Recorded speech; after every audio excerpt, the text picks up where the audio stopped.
रही उड़ीसा सरकार के लिए तूफान ने एक नई मुसीबत खड़ी कर दी है। बंगाल की खाड़ी में बना चक्रवाती तूफान अम्फान सोमवार दोपहर और गहरा कर सुपर साइक्लोन में तब्दील हो गया।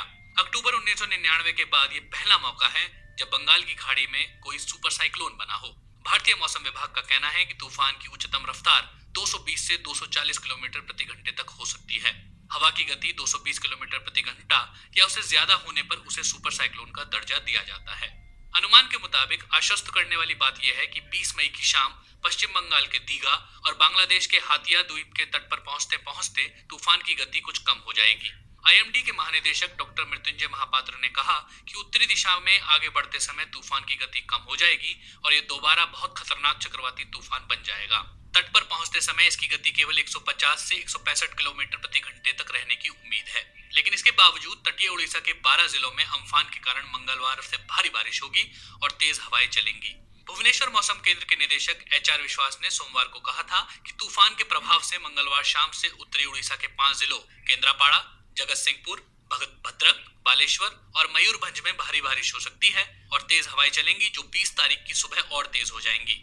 20 मई को इन जिलों में हवा की गति 110 से 120 किलोमीटर प्रति घंटे तक रहने का अनुमान है। तूफान से निपटने के लिए उड़ीसा सरकार ने व्यापक तैयारी की है।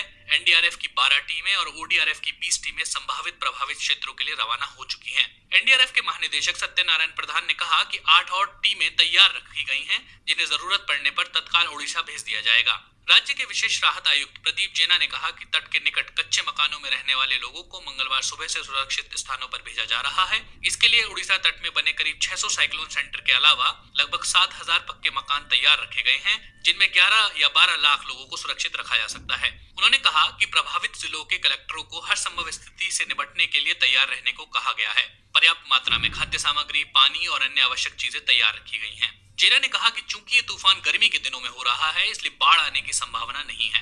उड़ीसा सरकार के लिए सबसे बड़ी चुनौती ये है कि तूफान की मार उन्हीं जिलों जाजपुर, भद्रक और बालेश्वर में सबसे ज्यादा होगी जो पहले से कोरोना वायरस से जूझ रहे हैं।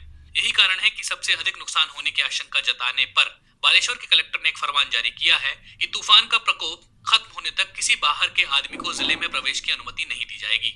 तूफान के कारण प्रवासी श्रमिकों को लेकर आने वाली श्रमिक स्पेशल ट्रेनें भी राज्य सरकार के आग्रह पर 20 तारीख तक रद्द कर दी गई हैं।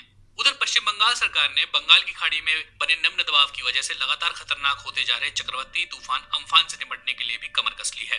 राज्य के तटवर्ती इलाके अभी बुलबुल तूफान के नुकसान से उबरे भी नहीं थे कि यहाँ अब अम्फान का खतरा मंडरा रहा है। हालांकि राज्य सरकार ने इस तूफान से निपटने के लिए तमाम जरूरी तैयारियों का दावा किया है, लेकिन सुंदरबन इलाके में आइला तूफान के समय बांधों को जो नुकसान पहुंचा था वो इलाके के द्वीपों की चिंता बढ़ा रहा है। प्रधानमंत्री नरेंद्र मोदी ने भी सोमवार को एक बैठक में अम्फान से निपटने की तैयारियों का जायजा लिया।